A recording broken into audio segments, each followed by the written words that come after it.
So imagine, imagine that what I'm telling you bears some vague resemblance to the truth. I think there's quite a lot of evidence for it from a biological perspective. I mean, this choosy mating thing occurs with lots of species, There's this bird called the bowerbird. You got to look up bowerbirds, man. Those things are, you just can't even believe they exist. And so the male bowerbird, he makes this really complicated nest that's close to the ground. He weaves it. It's really quite nice. You couldn't make one. So, and then he sweeps the yard in front of the nest, and then he runs around the forest, or flies, because he is a bird, finding pretty things. So maybe he'll find a nice collection of red leaves, and so then he'll take the red leaves one by one and fly back to his front yard and make a little square. He's a bird, so it's not a great square, but he makes a little patch of red, and he takes a look at that, and then he goes off and finds something blue, and he decorates. He makes a little piece of abstract art in the front of his nest. And a lot of male bowerbirds do this all at the same time. And so then the females come along, they hop on something nearby, and they kind of look at it like this, checking it out. And if they're happy with it, well, then things proceed. But if they're not, they fly off to someone else's piece of abstract art. And if a male piece of art is rejected by like 3 females in a row, he gets irritated and brushes it all off with his wing, and then he makes another one. It's like, God. Well, they obviously have a very well developed sense of beauty. It's so cool, And I guess the idea is that, who knows what the hell the idea is. The female birds like artistic males, something like that, but if you're thinking about it biologically, maybe it's an indication of intelligence, right? It's a marker of intelligence. And it's certainly the case that female humans prefer creative men. So, and no wonder, of course. We wouldn't be creative if that wasn't the case. So then imagine that there's 2 primary forces of evolutionary selection operating on us, and they're not really the natural world, which is what people always think, like the environment, the animals and the trees and nature. But it isn't nature that selected us. It's 2 other things. Well, partly. It's 2 other things.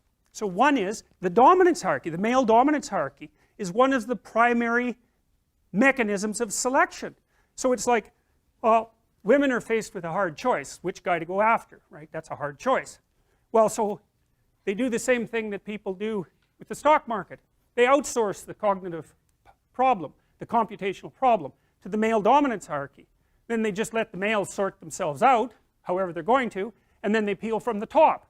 And so what that means is the male dominance hierarchy itself is a selection mechanism, because if you fail at it, then you don't leave any offspring.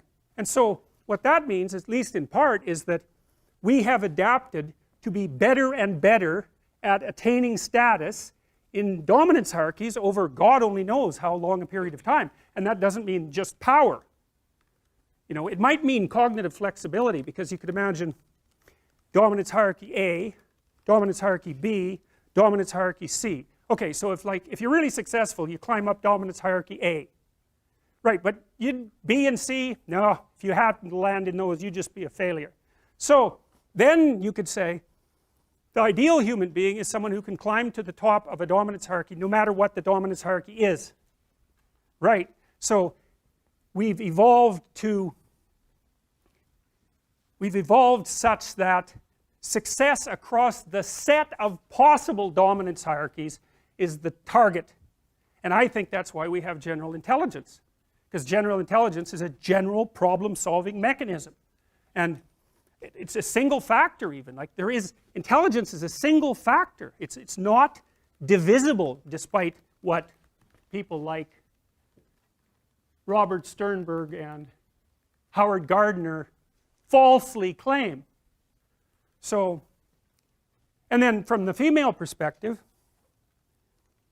females are the next gatekeeper, and that's why they're often Mother Nature. It took me a long time to figure this out. Why the hell is nature feminine in mythological representations? It's it's extraordinarily common. Mother Nature. You don't think of Father Nature, you think of Mother Nature. It's like, why? Well, nature brings forth new forms, so that's feminine.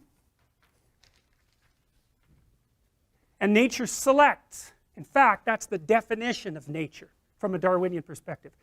Nature is that which selects. Women select. Their nature. And that's partly why far more men than you might think, like far more, are terrified of women. Because to be rejected as a romantic partner by a woman is to be classified as vaguely acceptable life form. No value in propagating it, though. Right, so it's a major, major rejection. And, you know, I've had dozens of clients and many, many people write to me whose primary problem is that they're so terrified of women they can't even approach them.